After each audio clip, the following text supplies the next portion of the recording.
Hello and welcome to the MLB DFS Podcast. My name is Joshua Riemer. I'm joined by none other than the man, the myth, the legend, Jared Block. Jared, how are you doing on this fine Tuesday afternoon, sir? Doing well. Great night last night. We'll talk about that in a second. It is just absolutely downpouring, so hopefully nobody gets to hear that. It's a lovely rainy day here in the Midwest.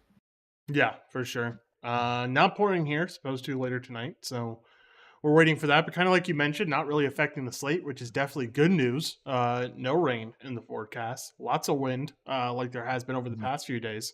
But like you said, good night last night. Ready to keep improving. We don't have much time to waste. We've got lots of shows today, 11 games to talk about here. So without further ado, we should just get into this thing, man. Yeah, let's go ahead and start out here with the first 7:05 game. It's going to be the Philadelphia Phillies and the New York Yankees. Right now, the Phillies come in as a plus 134 underdog on the road. The Yankees, the minus 158 favorites at home here behind Domingo Germán. So it's going to be Strom versus Germán here. 8.5 is the total, with a little juice towards the over here. In terms of weather, high 60s for this game. Winds blowing in from right, 8 to 10 miles an hour. Big win for your Yankees last night. You called the Cortez spot. I know it didn't necessarily pan out fantasy wise, but he was doing well when he was in there. Lots of home runs. I know that Glaber and Rizzo had huge bombs there. Let's start off by talking about the Phillies spot going up against Germán. And I know that we actually got a pretty big sample size from him last year. So we have a 5.01 xFIP for him in 2022, 19% K rate. Obviously significantly better against the right-handed side of the plate when it comes to his ground ball percentage and his strikeout rate. So with a team that has a lot of lefties in it, how do you think Germán's going to fare today? Yeah, I mean, he did do better when it came to the ground ball rate and the K rate against righties. I will say the weighted on base rate or weighted on base average was higher against righties. The ISO was higher against righties. So there are still certainly some righties that you could attack here, but I am a little bit more interested in the lefties. I like Schwarber a lot here. I think there's a ton of upside home run power that he has Mhm. against Domingo Germán. I like that spot. JT Realmuto is also a spot that kind of pops off to me. He's been having a good start to the year, and I could see him having a good game here. Uh, that's kind of it. I'd probably stick to a mini stack here. I wouldn't go too much further. Right. I'm not all that excited about targeting against Herman and more importantly, the bullpen. But I do like the upside that I see with these guys. Yeah, no interest in Germán then. We're not going to go down that road today. No. The pitcher's No. very easy, at least for SP1. We can kind of discuss who that Right. SP2 is going to be, but that SP1 is locked and loaded already. Yeah, we'll get there way later in the show. Just one, yeah. I mean, there probably aren't very many opportunities. We'll get the opportunity to get him. Maybe an SP2 position. I still think that it's far out of reach on the first game of the slate here. So, on the other side, the Yankees. I know that there's a ton of offenses to talk about today. They put up a decent run amount last night comparative to the rest of the slate, and they're going to find themselves kind of right where they were yesterday, where they're not the best, but they certainly make cases to be in that B tier today, which there's going to be a lot of teams up in both tiers today. Yeah, for sure. I like this Rizzo spot if I'm going to go anywhere for this Yankee team. He hit really well against lefties last year, was one of the best hitters on the Yeah. team against lefties. Doesn't have to deal with the split. You can clearly see he's enjoy or the shift. You can clearly see early season that he's enjoying not dealing with the shift. Has had double digit fantasy points in 3 out of his 4 games this year. He's been hitting the ball well. I like the spot against Strom. Strom was kind of reverse splits last year, struggled against lefties too, and actually had a lower K rate against lefties as well. So you could see Rizzo really end up doing well here, and I don't mind that spot. Obviously, don't mind Judge. Had an okay night last night. Nothing great, nothing spectacular, but there's always upside with Judge, especially against a lefty. So don't mind that spot either.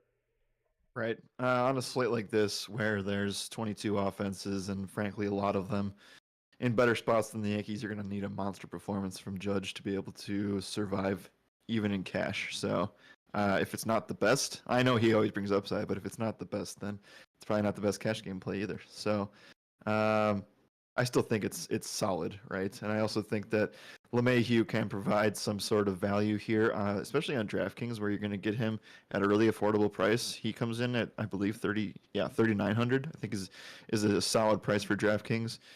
Uh, Outside of that, I mean, I don't know. Maybe we look at Gleyber Torres as a guy. I know he's a little bit probably going to be further down the order here, but he's also been having a very solid start to the season. Yeah, certainly not a bad spot. I don't mind it. I think I'm sticking with Rizzo and then maybe adding on another guy, but that's just GPP stuff, right? That's not cash game stuff. And Yeah. Rizzo, you get a good fantasy score of over on Prize Picks. I already kind of talked it up on my stream. I like him there, but that's about it for me. Okay, perfect. Yeah. All right, let's go ahead and move on to the next game here. Tampa Bay takes on Washington. Right now, the Rays are a minus 172 road favorite once again. They are starting Josh Fleming, which I believe is going to be is kind of an opening scenario there, if I remember correctly. And then on the National side, we have Chad Kuhl.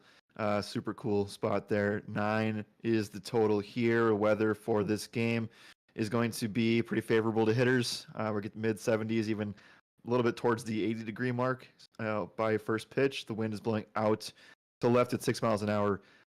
Thankfully, we picked the best pitcher on the slate last night in, now that I can't remember his name, but obviously Ray's there. And Rasmussen. before I keep, thank you.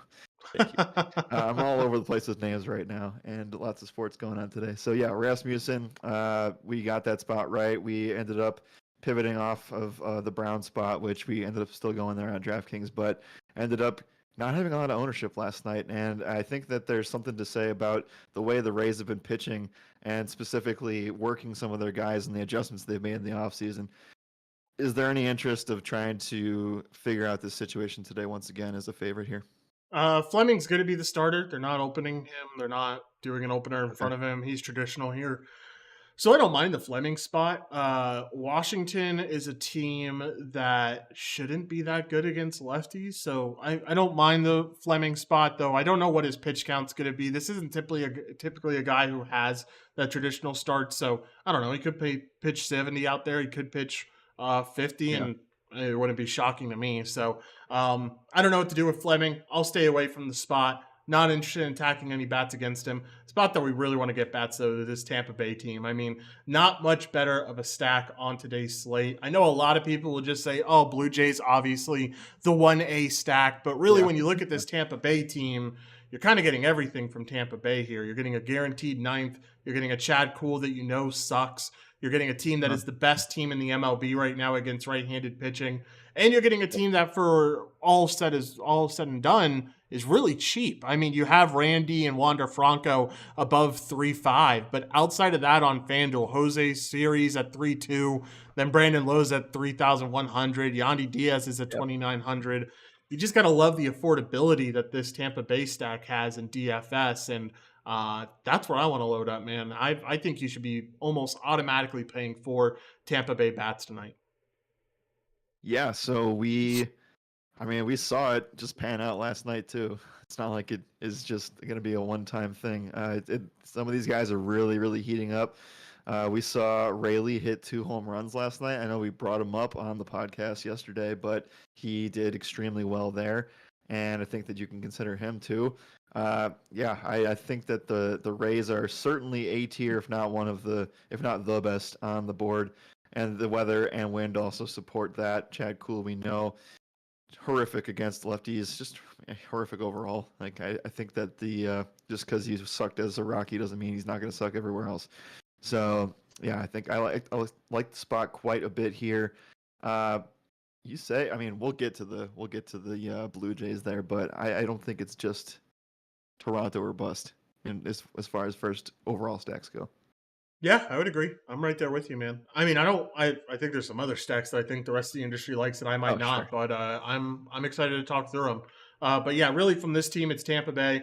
I like Wander. I like Randy. I like Lowe. I wouldn't mind Jose Siri. I know he's like the 8-hole hitter. He's not going to be high up in the lineup, but he's been stealing bases like nobody's business. Uh, I think there's a lot of upside here. Yeah, certainly a lot of upside. And again, they just did it last night. So I think that there's plenty of upside for that today. Yeah, let's go ahead and move on. I think we can move on here. The Pittsburgh Pirates are taking on the Boston Red Sox.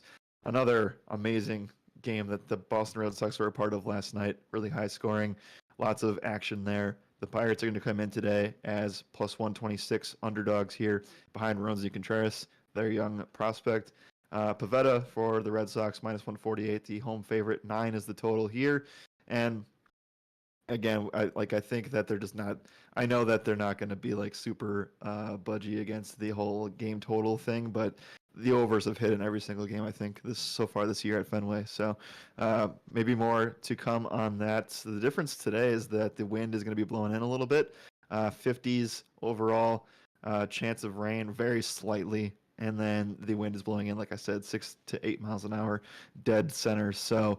Let's go ahead and talk about this Roansy Contreras spot going up against this a really hot Boston team.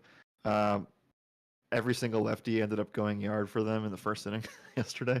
And we get the spot here for Contreras, 5.16 xFIP. We know that he can give up hard contact, but specifically to that right-hand side of the plate. So how are we viewing the spot for the Boston Red Sox today? Yeah, man, you know Roansy's my guy. I've talked about him before. I like this guy. I think he's a lot more talented than that 5.16 xFIP implies. And Yeah. I think this is a spot where you could potentially see the end of this overrun. Like, I don't think it's going to continue on forever. You have wind blowing in Boston. You have some cold weather as well to add on to that.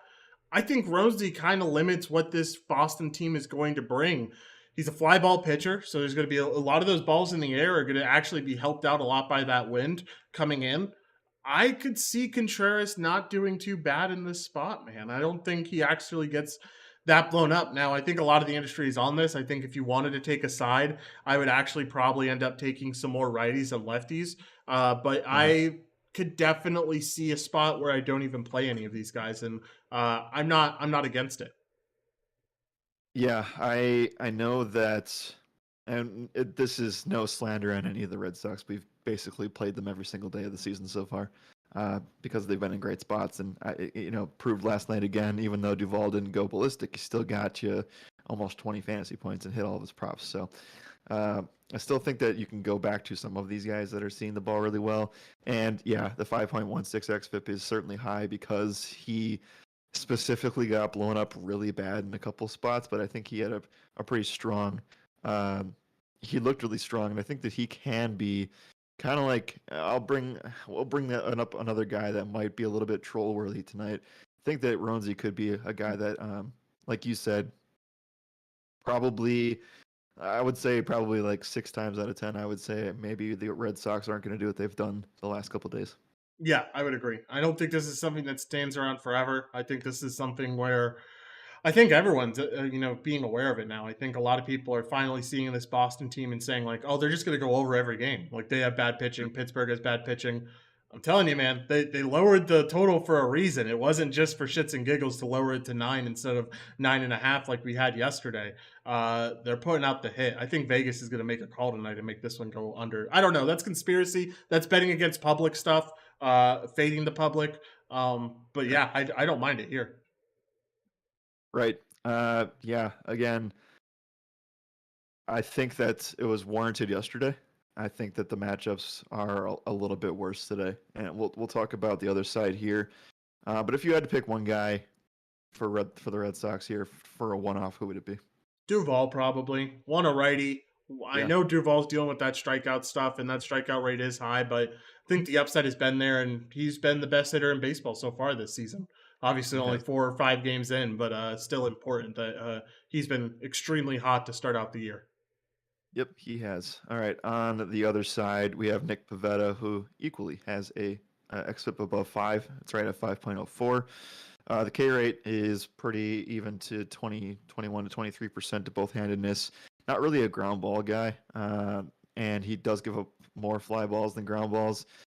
It's pretty close, but it's around 40% for both of those numbers, and the hard contact closer to 40% for righties as well. So I think that there is blow up potential here. I think both pitchers in general have blow up potential. It's just, do you think that some of these guys can continue to stay hot? Is Brian Reynolds going to go hit 2 home runs again? I am still a little bit tilted about O'Neill Cruz, as well as I'm sure pretty much everybody that played him yesterday is, for going 1 for 5 in that spot. every single batter for the Pirates hit really well. I think outside of Bay in the 8 hole. So is this team going to stay hot against Boston pitching? Yeah, I don't think they will. Again, Pavetta's kind of the same. They're very similar. Like if you put Ronzi and Pavetta's stats side by side, you wouldn't even really be able to tell the difference between the two. Both have strikeout potentials, both have high walk rates, but both also have high fly ball rates that are going to kind of help them in this one, and that win's going to help them a lot. So I could see this Pittsburgh team actually struggling in this matchup. I mean, sure, they could get the offense going once again, but if I'm going anywhere, it's probably going to be these lefties. I would bank on Cruz having a little bit of a bounce back. I would bank on Brian Reynolds continuing his stuff. But outside of that, not all that interested. I think I'm probably going to stay away from this Pittsburgh side. Yeah, absolutely. So before we jump to the next game, just want to say thanks for watching, guys. And if you have any questions for us, feel free to post them in the chat. SimC, appreciate you jumping in here. There will not be a list. We are specifically just rolling game by game here, but if you are, the things that we say are going to be in play here. Like we're not just going to throw out everything like other shows would be doing. So we're very selective with our plays. So if we like something we see, we'll let you guys know. Do we need a WordPress account to see props? SJ. You will need you'll actually need a membership to see the prop plays that we end up going with the rest of the day. But Josh did stream earlier on his stuff, so he'll share his Twitter handle at the end of the pod, and we also retweeted. We'll retweet that stuff from the main account if we ever have free stream stuff. So let's go ahead and keep moving on though, Josh. If you have anything else for this game. Nope. Let's move on. All right, New York Mets, Milwaukee Brewers. Right now, the New York Mets come in as a minus 152 road favorite behind Max Scherzer. Wade Miley on the mound for the Brewers. The Southpaw is plus 128 on the money line as the underdog at home. 8 is the total. Roof's obviously going to be closed because of the rain here today. Just one thing to point out really quick right off the bat here. Shout out to Anthony. He posted his no runs first inning model. This is the game that's popping. Shouldn't be a shocker for anybody. The Brewers have not scored in the first inning all season, and the Mets have only done once. So the big thing comes down to is Max Scherzer going to limit the long ball today? And I think that there are ways that he can do really, really well today, and then there are also ways that he can do really bad, just like his counterpart in Carrasco yesterday. Yeah, I think there's definitely upside here. This Milwaukee team's pretty swing heavy. You get rid of guys like Winker and Tellez who have the lower K rates, and then you look at the rest of this lineup, and there's a lot of Ks up and down. So I could see a lot of strikeouts for this team. I could see Scherzer getting there. I like the upside that Scherzer brings to the table. I really like this Scherzer spot. Unlike you, I don't see a lot of routes to failure here. I mean, sure, he's going to give up the long ball. He usually gives up one, maybe two, but I think the Ks are going to be there for him today, and that's what matters most. Right. I mean, some of these young guys are striking out at a pretty ridiculous clip. And we also know that Yelich and Adames strike out with the best of them. So I do think that, the Milwaukee team is very boomer bust in terms of we'll be targeting them a lot in terms of their swing and miss stuff. And there's just collective team strikeout rates. They will obviously punish sometimes, but I think that we saw that yesterday, and I'm not sure that the same thing applies here.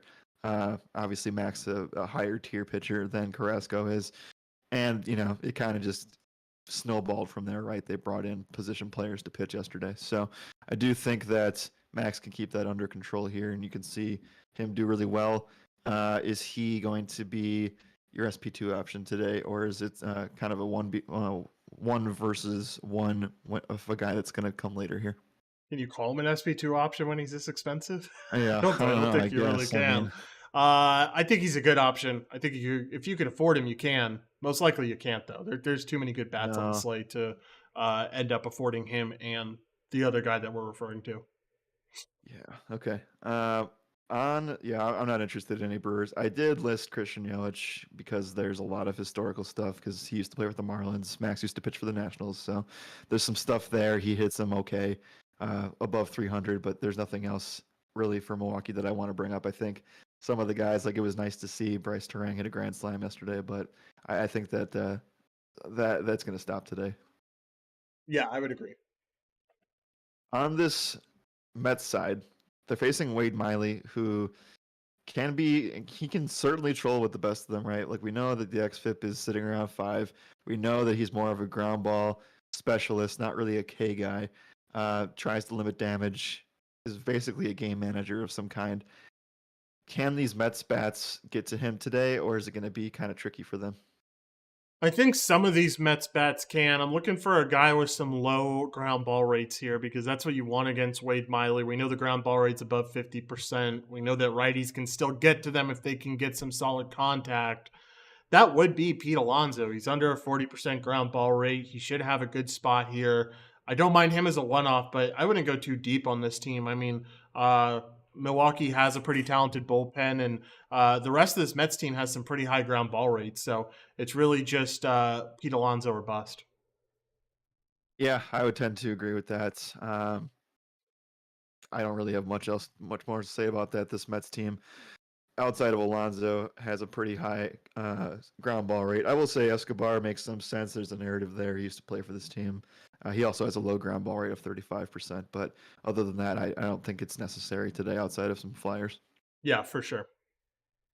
All right, let's go ahead and move on here. We have quite a bit of games to go. Toronto, Kansas City is next right now. The Blue Jays come in as a minus 174 money line road favorite behind Kikuchi. Chris Bubik for the Royals plus 146 at home. 10 is the total for this game. The weather right now for Kansas City going to be one of the best on the slate. Man, I wish I'm seeing this right now. I wish that this was where I was living. 80 degrees. 25 miles an hour winds towards left field. Obviously, fantastic hitter environment. There's a little bit of risk for rain if those storms push early, but I think we're going to get this game in no time. If we had old rules, maybe there'd be more of a concern of this thing going 8 or 9, but I think we're going to be just fine with this one. So, Blue Jays. Kikuchi comes in at a $7,900 price tag on FanDuel.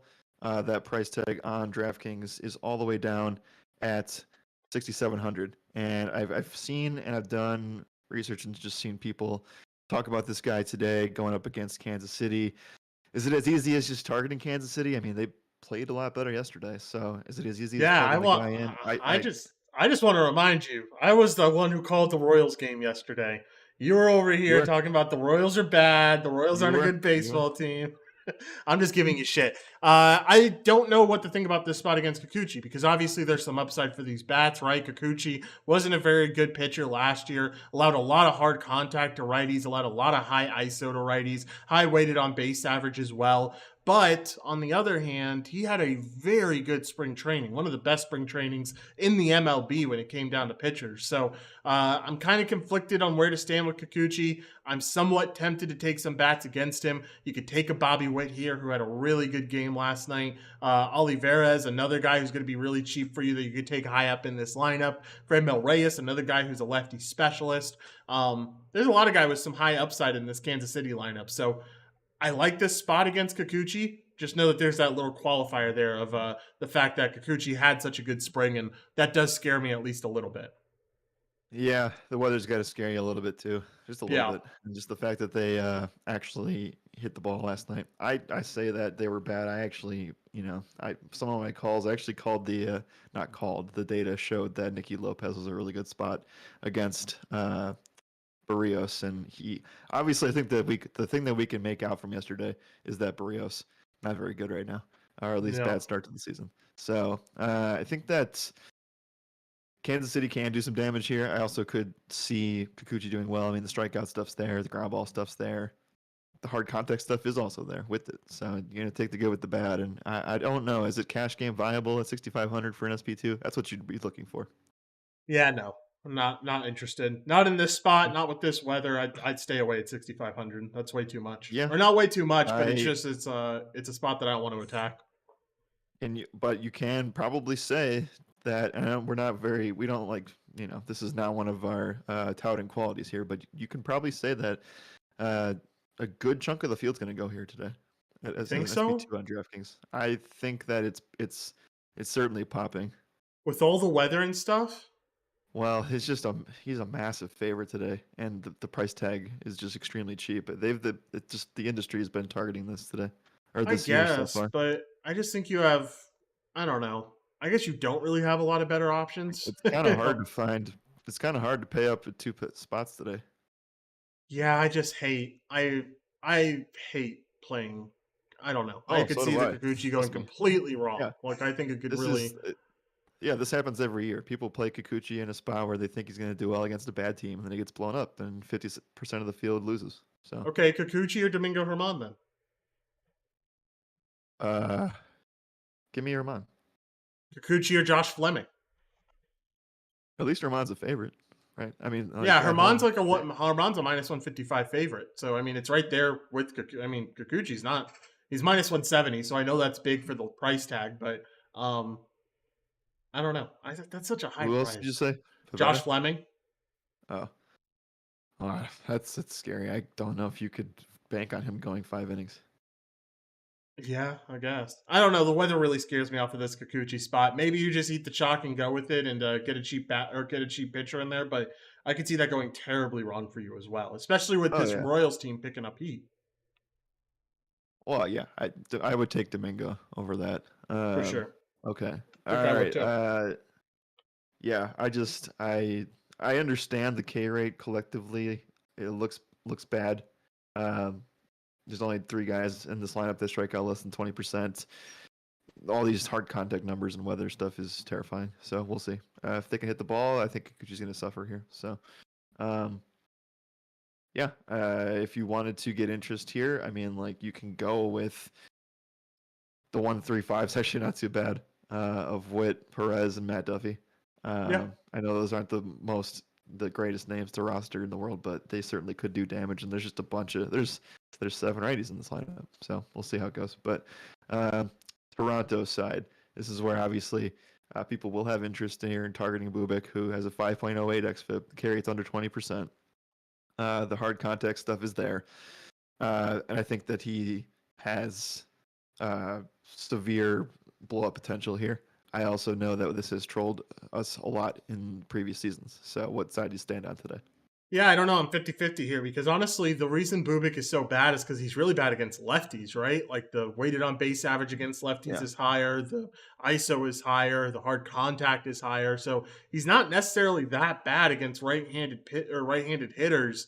And there's no, I mean, there's Dalton Varsho, who most likely will make this lineup. I don't think he makes it that high, Yeah. though. I think he's going to be in the 7 hole, and he's a shitty hitter against lefties anyway. So, like, what all are you getting from this Toronto lineup? I don't think it's all that much. I think this is kind of a shitty matchup for them where they just don't have enough lefty bats. So, I mean, I guess you can go to the guys you trust up at top of this lineup with Springer and Bichette. Like, those are probably my top 2 options. And maybe the win just helps out Vlad get like one of those balls that should be a fly out, be a home run, or Kark the same Right. thing, or Chapman the same Yeah. thing. But I don't know. I don't want to bank on anything here. Like I think this is a scary spot to pay up for. I'm not going to call it a bad spot to pay up for. I'm just saying there definitely is risk that people aren't taking into account, in my opinion. Yeah. I mean, I do like, so I will say that I do like Bichette and I do like Alejandro Kirk. Like, I like some of those guys. It would have been really nice if we had Teoscar Hernandez. That would have been nice. Um, Danny Jansen for a catching option. Like I think those guys are in play, right? And I mean, some of those are more GPP options than cash.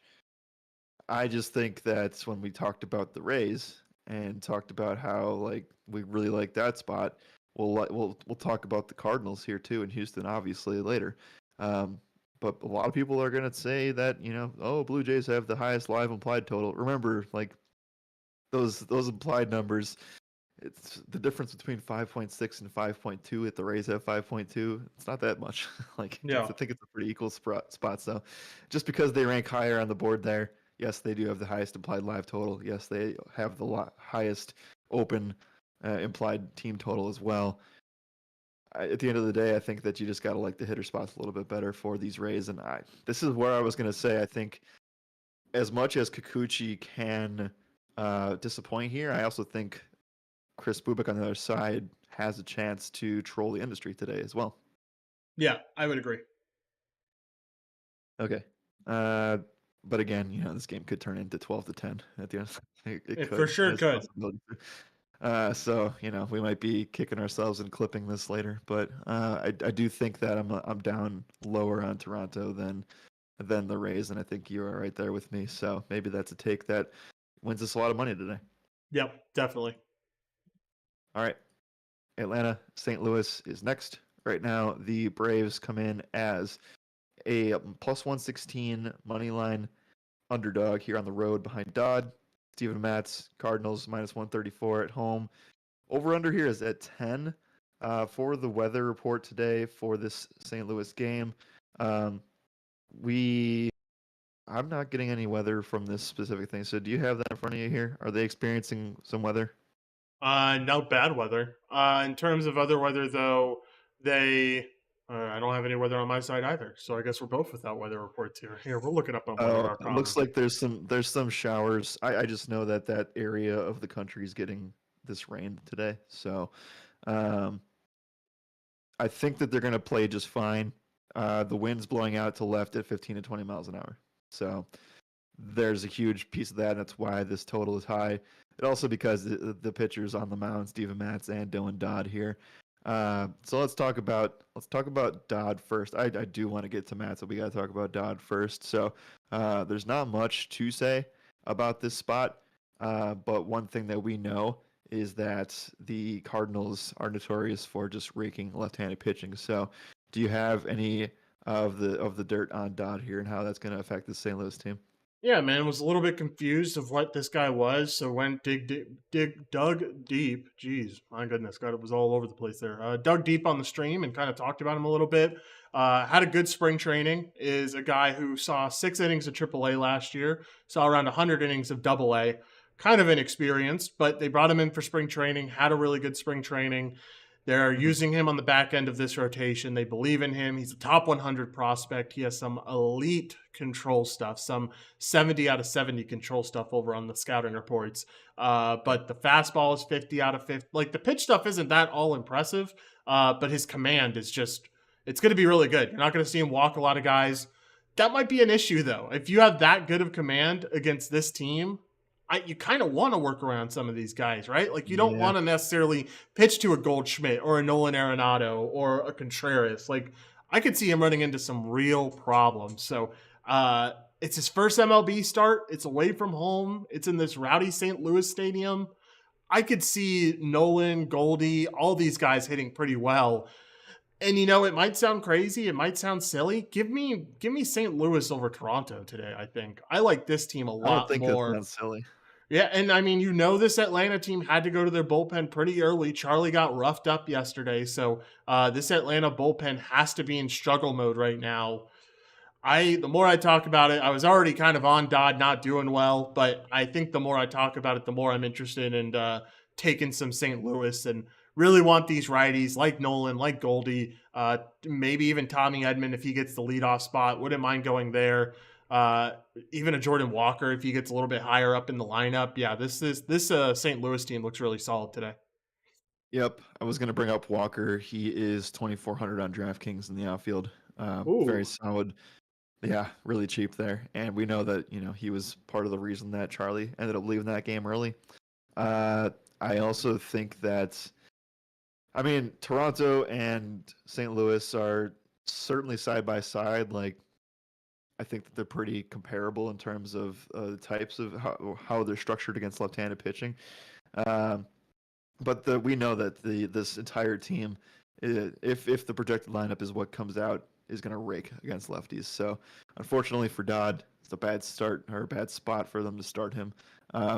Yeah, I don't know. I think that a lot of these guys can do some major damage here, and the K rate is one of the best in baseball in terms of collective teams against left-handed pitching. So, yeah, I think that you can make cases for a lot of these guys. Yeah, I agree. All right. Just wanted to see if there was like a Goldie or Arenado number. Goldschmidt's at 8 fantasy score. Arenado is 8 fantasy score as well. We'll take a look at that probably a little bit later in terms of comparing guys. But yeah, I think St. Louis is a great place to get a leverage exposure against the Toronto Blue Jays here. Let's talk about Steven Matz on the other side. And as much as we like St. Louis, I think we're going to have interest in Atlanta in specific spots. The xFIP for Matz 3.43. Definitely an improvement from years previous. The K rate stuff looks really good as well. It looks like the move to St. Louis has certainly helped the situation back when he was a Met. Ground ball stuff to lefties is really good. The thing that I want and the thing I've been waiting to ask you is how are these rule changes going to affect the stolen base upside for some of these players on Atlanta today? Yeah, you could definitely see them steal bases. It's kind of been our industry secret about how you always attack players that can steal bases against Mats. His windup is so slow that he should be giving up a lot of it, and it should really be rushed even more now that you have the pitch clock and stuff. I'm sure he's tweaked the delivery mechanics a little bit, but that only means we really don't know what type of pitcher he's going to be. So I could see him getting pretty roughed up here. We saw this Braves team hit pretty well last night. And I think you could see more of it today. So I don't mind Acuna here. I don't mind Austin Riley. Ozzy Albies, usually you want him against a lefty, but he hasn't really hit well against Mats in the past, so probably would stay away there. But Marcelo Zuna actually has a stolen base against Mats, so maybe that's a guy you can go to. But I think there's a lot of upside with this Atlanta team. There's a lot of upside in this game in general. Yeah, I like Ozuna specifically for the revenge narrative of sorts. Who played for St. Louis for quite a while after he went from the Marlins, and yeah, I think that makes some sense there. Obviously, going to be a little bit lower in the lineup, but I do also think that you can take a serious look at the Travis d'Arnaud spot as well. If he hits cleanup today, that's a really solid catcher spot for you. So, Braves, I think that this is a pretty good opportunity for game stacking in general. Obviously, you don't have to do that, but in terms of where this Braves team stands, I think that they're in the B tier, where it's hard for me to put them in the same category as a Tampa Bay, as a Toronto, as a St. Louis.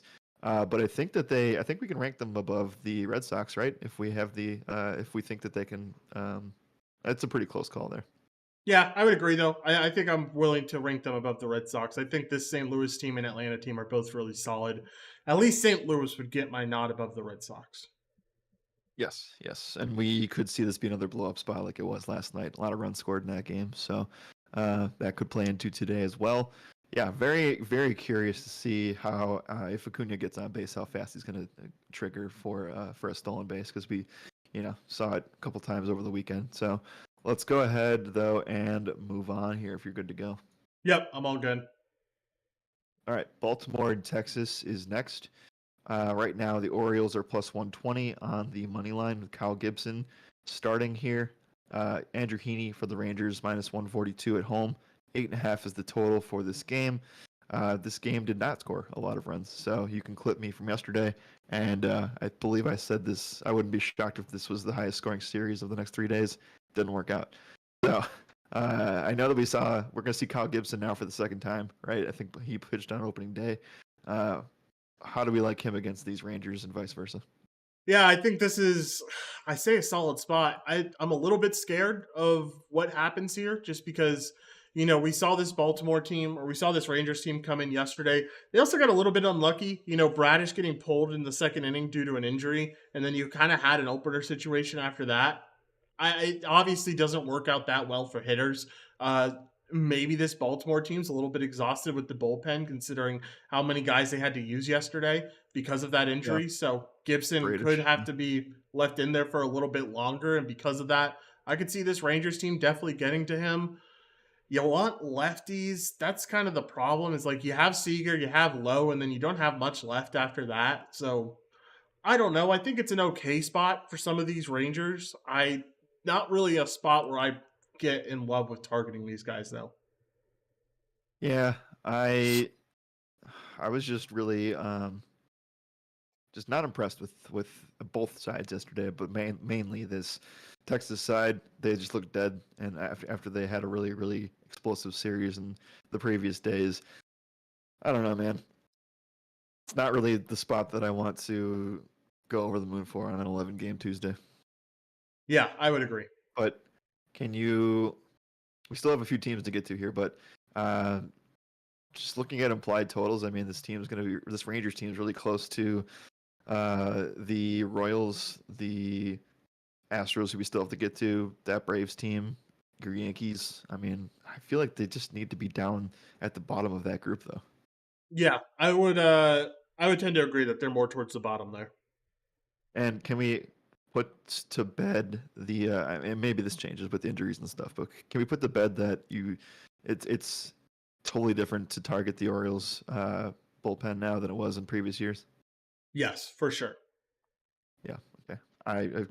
The name's missing me right now, but they have that stud closer now. I don't know if he pitched yesterday. I forgot, but he's certainly a big part of improving that. Anyway, let's talk about the Baltimore Orioles side. We saw Gunnar Henderson go yard yesterday. Other than that, it was pretty silent. So, any love for them today against Andrew Heaney? Because I think some of these guys line up pretty well. Yeah, maybe. I mean, there's certainly some power upside here for some of these righties. I don't really attack Baltimore against righties. They get a lot worse, or against lefties. Sorry, they get a lot worse when they face off against lefty. No Mullins is going to be in the lineup, but he gets such a bad matchup. Santander Yeah. is better against the other side. Rutschman is better against the other side. So I don't know. I'm kind of iffy on a lot of these guys. I think a Roman Urias, if he's going to be at the top of the lineup, should be pretty solid. Maybe a Mountcastle, maybe an Austin Hayes, but all depends on where they are in the lineup. And I don't know. It's tough. Yeah, I think it's an interesting GPP stack of 135. If it is Urias, Mountcastle, Hayes, uh, again they could put up as a team 2 to 3 runs, and you'll find yourself dead in the water on an 11-game slate. Yeah, for sure. All right, kind of a meh game. I would expect also. I know we said on the podcast that the roof was open. It actually ended up being closed. They made an announcement later. I would expect the same thing today. I think we already have that it's going to be closed today. So yeah, kind of limits the upside there, but we'll be able to target both Texas and Baltimore at different times of the year here. So let's talk about this next spot, which we're going to want to target again, like we did yesterday. It's Detroit and Houston. Right now, the Detroit Tigers come in as a plus 235 underdog on the road here. Framber Valdez takes them out minus 290 at home. 7.5 is the total. Finally saw Detroit push back, and not only Brown gave up 4 runs, right? But they actually put up some more after he left the game, and made that game really close. Went into extras, I believe, and ended up pulling out the win yesterday. So let's talk about these Tigers going up against Framber Valdez. I know that we have mentioned when the Tigers face a lefty that you're a little bit more willing to stay away from the starting pitcher. Is that the case today? Yeah, somewhat the case. I just think you're getting some really high numbers on Fromber. Obviously, you're getting a high price tag, but over on Prize Picks, even like asking for a 39.5 fantasy score is, I don't know, a lot. Like, I think this Detroit team might be getting back on the right track. So, I'm not sure how excited I am to target against Fromber. I'm not sure how excited I am to target Fromber. I might just Yeah, end up staying that's more away so the from. conversation. Yeah, I think I'm probably going to stay away from the Valdez spot most likely. Yeah, I would tend to agree. Maybe if this was a smaller slate, or if this wasn't as much of a top end slate, we're getting some of these guys who started on opening day are back at their rotation now. Like like the Kershaws, like the Scherzers, like the Biebers, like the Coles. Anyway, like some of those guys are going to start to come into play more here as this moves on, and this is going to be one of those spots where Fromber's back in the mix, and so are the other number ones for teams. So I am probably, like, if it was a 6-game slate and some of those guys were not, I'd be more inclined to do that, but it is just one of those scenarios today. He still certainly does have upside, though, so let's just not dismiss that. I think it's just one of those things that there are better pitchers available. But that could mean that things could get spread out today. I could see some interest in getting in having Valdez be owned today. On this Houston side, though, is where I want to talk next, where we can talk about Matt Manning, who will follow the Boyd spot from yesterday. 4.66 xFIP there. The K rate sits at 18% collectively. The hard contact to righties is at 45%. The ground ball stuff is pretty okay as well. 40% to righties, 46% to lefties. We didn't see Houston really do anything until the third time around in the order, and then against the bullpen. What are we going to expect to have them do today? Yeah, I don't think Matt Manning's all that bad, so I'm not sure if I'm necessarily excited about this Houston team. I think there's obviously some upside with the lefties like Jordan, like Kyle Tucker. Those guys could get to him, but he's pretty good against righties. I mean, decent K rate, doesn't walk them, decent ground ball rate, allows a good chunk of hard contact, but like I don't think there's any righties really in this lineup that can take him on and can produce that high power that would be needed to end up getting to him. So I don't know. I think it's an okay spot against Matt Manning for these lefties, like I mentioned, but I'm not all that excited about the spot overall for this Houston team. Yeah, I am still interested in Jordan. I think that there's something to say about that. Although I think that you could argue that the righties is where he's been giving up some power. So I don't know. Jordan did really well last night. He's gonna be in a spot where whenever he's against a righty, we have some interest. So you can certainly go that direction. The fancy number is going to be through the roof. Uh, I don't know. I think that what's more important though is if you're going to pay up today, I it would just be a spot where like I don't really want to get additional correlation in a fantasy lineup with some of these other Houston bats. Whereas using the money to go with like Goldschmidt or even if you wanted to go there and like say you got Springer or an expensive Bichette or something like that, like I would rather take that route to get a full team. Yeah, I would agree. Okay. So Houston ranks below. Can we say they rank below the Braves or the Yankees or the Rangers? Or are they Definitely, kind of in the mix? definitely below the Braves, below the Yankees. Not sure if I agree they're below the Rangers though. I think they Yeah, might no, be barely probably above not. them. Yeah. Um, yeah, it's just going to be a team that I think has upside in GPPs if the bullpen's going to be bad. Yeah, it could be another troll spot too. I think that there's For sure.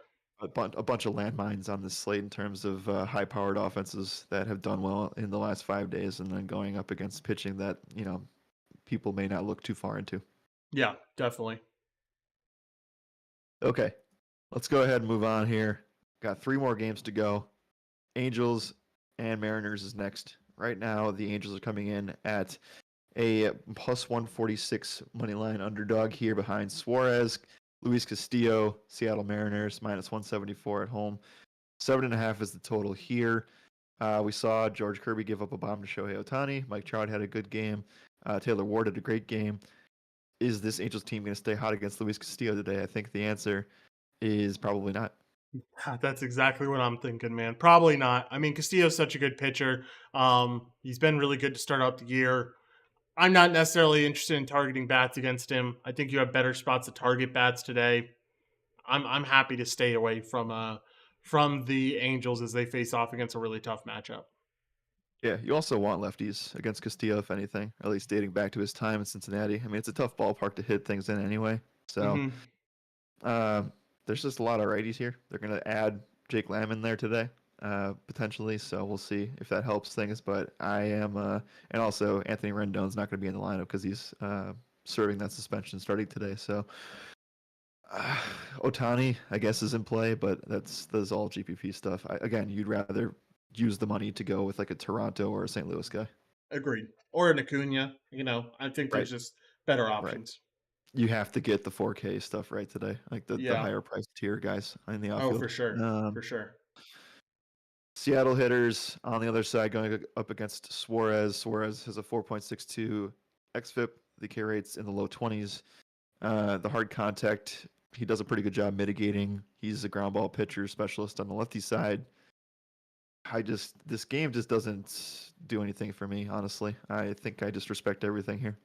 Yeah, also tough ballpark to hit in. I know Angels did pretty well yesterday, but one of the worst ballparks in terms of run factor or park factors when it came to last year. So just hard to target much in this stadium when both teams at least have solid guys on the mound. Right. If you wanted to take, you can go back to the well on Teoscar Hernandez if you want to. And I think Eugenio Suarez has some upside there, but that's really it. I think that Suarez does a pretty good job maintaining damage. Yeah, for sure. All right. Kind of a game that I'm glad we could skip over the last couple because we have to get to two more here, and we finally get a spot where we could talk about the best overall pitcher on the slate. It's going to be Cleveland versus Oakland. Right now, the Guardians are minus 190 on the road here behind Shane Bieber. Sears, your boy from the Yankees, starting for Oakland here at plus 160. The over/under here sits at 6.5, and it obviously does have to deal with the ballpark in Oakland being a very, very pitcher-friendly park. It also has to do with the respect for both Bieber and Sears. I don't even think it's just Bieber. I think Sears also brings a lot to the table here. And for as far as the weather goes, mid 50s, winds blowing out to center at 10 miles an hour. Like we said yesterday, kind of mitigated by the park factor being such a pitcher-friendly environment. But let's go ahead and shift the conversation to Shane Bieber here. The spot doesn't really get much better. It's probably the best matchup, one of the best matchups you're going to see all season. The xFIP's under 4. The K rate's at 25% collectively. Mitigating damage, good ground ball rate. It all lines up for a really good spot for Bieber here. Yep, I think it's simple. Bad team in Oakland, not necessarily the worst in terms of their weighted runs created above average, but one of the worst K rates against righties so far this season. Bieber was pretty solid to start off the year and played it against a tough Seattle team, so not a good team to be solid against, or not an easy team to be solid against. And Shane Bieber was exactly that. He was solid. So I think he can be more than that in this game. Cleveland also used a lot of bullpen yesterday. They had to use Class A at the end of the game. This is going to be a spot where Bieber gets extended a little bit, in my opinion, and could see the 7th inning potentially. Yeah, it's because Zach Plesac sucks. That's Yeah. why.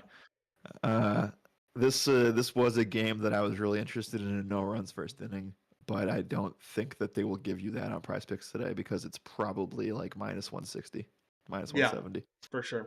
Very, very high likelihood that happens. On DraftKings, it is as simple as playing Bieber and then trying to figure it out. Again, I think that Bieber Scherzer is a really interesting conversation. I will just say the spot for Bieber is much better, as they are both road favorites. But I do think that there is at least risk with the Scherzer stuff. Yes, I would agree. More risk with the Scherzer stuff, but some higher upside too. I mean, I don't think what Shane could get. Shane maybe could get 10 Ks. He's not a very heavy K guy though. Scherzer could definitely get 10 Ks and potentially see higher than that. So Scherzer has that GPP upside, while Shane probably has that more so cash game mentality. Right. Yeah. I mean, we're not necessarily looking for 10 Ks. I think we're looking for the quality start, obviously. We're looking for him, and I think to go a little bit further than 6, I think 7 with 8 strikeouts is right in the wheelhouse of where that should be. And that's kind of what Rasmussen did yesterday and got the win, and it kind of was out of there. So I would expect that to be a thing there. Nothing really scary on the Oakland side. Why do you think that they got to Plesac yesterday? If you had to guess, and how would that be different today?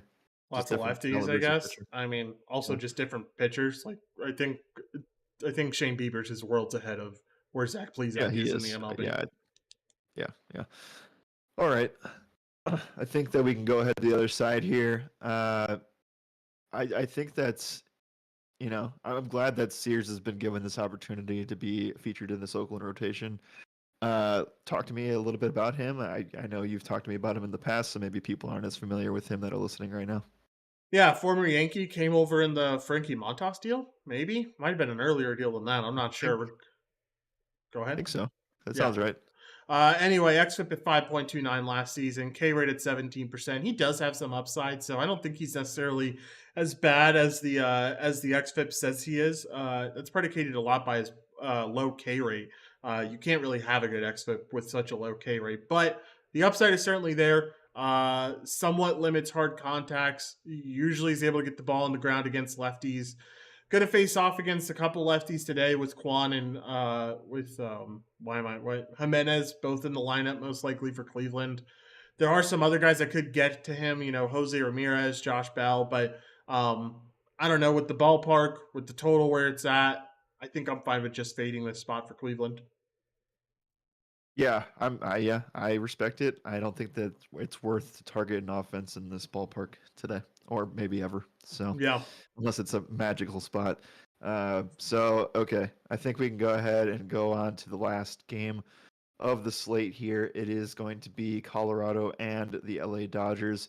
Right now, Colorado comes in as a plus 220 underdog behind Herman Marquez. Julio Urias minus 270 at home for the Dodgers. 7.5 is the total here. Weather 50s, winds blowing left to right at 17 to 20 miles an hour. We saw the Dodgers, kind of stumble their way through the first 6 innings and then really poured it on later in the game. And that's kind of what won us the slate on FanDuel and sent us really high up in terms of the leaderboard position last night, very, very late. So let's talk about Herman Marquez here, because if there's any guy that can troll with the best of them, it is him. So let's go and talk about Herman first. Yeah, Herman's all over the place, man. I mean, some days he's good, some days he's bad. He's got some elite stuff. Like, he has a good fastball. He has some pretty good pitches overall, but he also gives up a lot of hard contact. Sometimes just leaves it over the plate a little bit too much. And that can be the death of you when you face off against this Dodgers team. There's a lot of lefties in this lineup that could get to him. Freeman, Muncy, Peralta, Outman, all those guys have some good upside tonight. I think Freeman's the only one I really, really like, but I understand the upside behind the rest of them too. So there's certainly some upside for this Dodgers team. We know that bullpen for Colorado is kind of toasted after last night. I don't know. I can get behind Dodgers. I think they're better than your Yankees, better than your Rangers, better than a good chunk of teams. I don't know if they're up there with Tampa Bay, St. Louis, Toronto, though. So I guess they're probably top 5, but towards the bottom of that top 5. Yeah, well, last night they were arguably the best team to target on the slate in terms of offense, and now I feel like it's just a tier down from that. I respect Marquez just enough, and if having this be not at Coors, to stay away from the Dodgers today. And I probably should buy a James Outman jersey for what he did for us yesterday, but it is going to be a spot where I probably will end up fading that today. But yeah, I don't have any issues with it. I think it's just a spot where, again, this qualifies, I think, as a landmine scenario. Yeah, I would agree. All right, Rocky's side here. Julio Urias, if there weren't other super studs on this slate, we would be talking about him in a higher fashion. I do always we know that the stuff's good for him. We just know that Dave Roberts and this pitching staff can always be limited in some fashion. So I think that the spot for him is solid. He's just going to come in as the GPP option compared to the others, and I just don't think that the upside is all the way there today, although the floor should be solid. I think the spot for him is terrible today. I know this Rockies team might seem bad. Against lefties, they get a lot better, though. There's a lot lower K rates. I'm expecting Chris Bryant to bounce back quite a bit this year, and he should be a really good piece for this team in terms of facing off against lefties. Montero was just getting it started last year. Profar was a great addition for this team to add against lefties. This team does not strike out when they face off against left-handed pitching.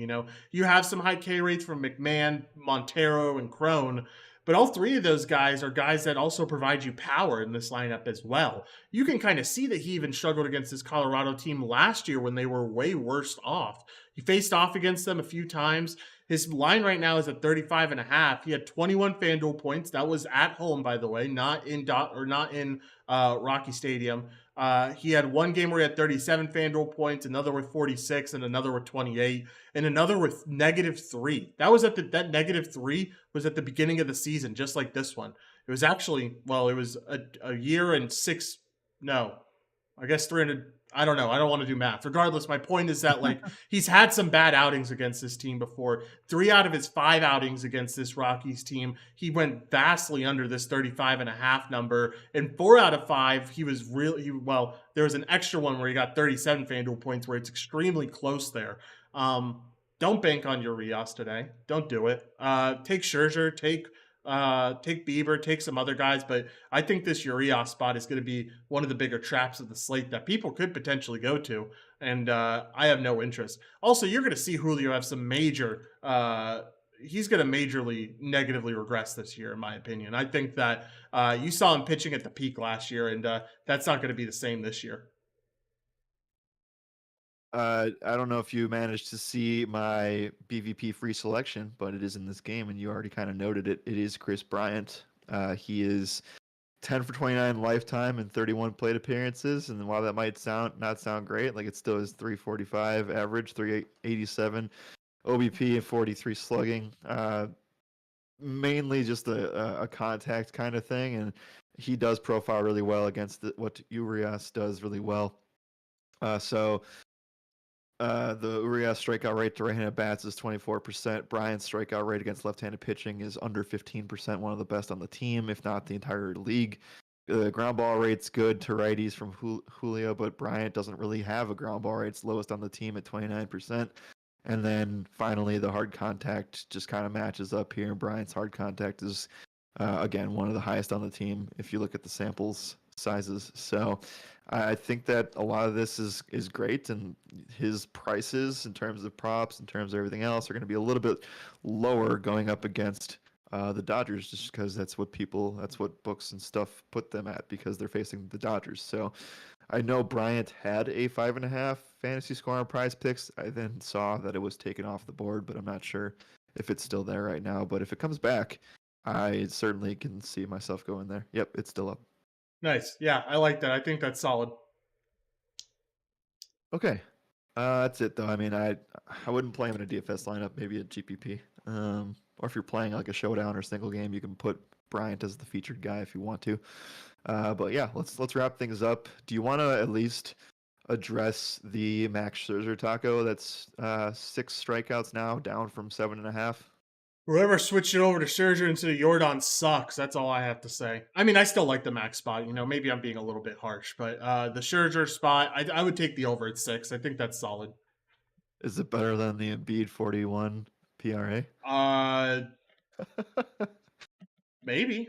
I don't know. That's always high for him. You know me. We talked about this like on a show recently. 40s players in the 40s with their PRA scare the fuck out of me. So I know. It's Embiid, so maybe he does it. But yeah, we'll talk about NBA actually in just a few minutes.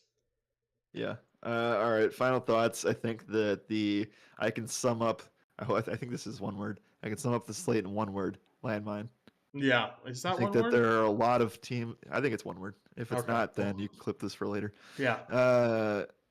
I think that there are a ton of offenses today that are going to fail in spots the industry thinks are good, and I think that's why we separate ourselves pretty early in the season. I realized you just could have used the word trap.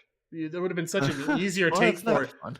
I guess. I don't know. I could sum up the slate in one word: trap. This is going to be a trappy slate for the industry is what I think this is going to be. Kind of like what you mentioned. I think there's a lot of spots that you could see people failing, and you could see some takes failing for the industry. I feel like we have the research, though. We're in a really solid spot today. We know where we're going. We know where we're attacking, and excited to do so, and excited to hopefully get a little winning streak started, man. We've been hot in the NBA side of things. Time to get hot in the MLB side of things.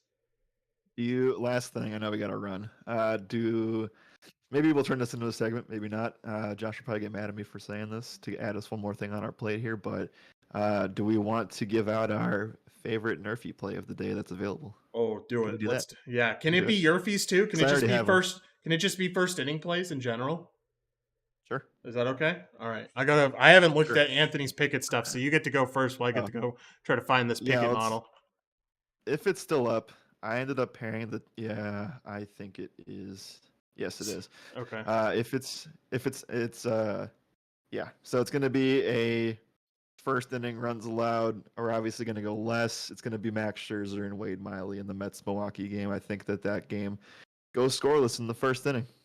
Okay. I'm not going to be able to find it quick enough because I'm slow, and that's okay. I don't know if here, let me look at the list here of games real quick. I don't know if the numbers are good. I don't know if the odds are good, but I really think there's going to be a run in the first inning from this Atlanta and St. Louis game. I think both of these pitchers are going to struggle with the top of the lineup. I think that you could really see some runs scored here. I think this could be one of the highest scoring games on the slate. And I think Atlanta and St. Louis to have a run in the first inning I feel pretty confident about both of the tops of those lineups, especially against lefties. So that's what we'll roll with today, and we will get out of here. Fun stuff. Good show. Thank you all for listening, as always. We appreciate every single one of you, and make sure to tune in tomorrow. As always, my name's Joshua Riemer. Good night.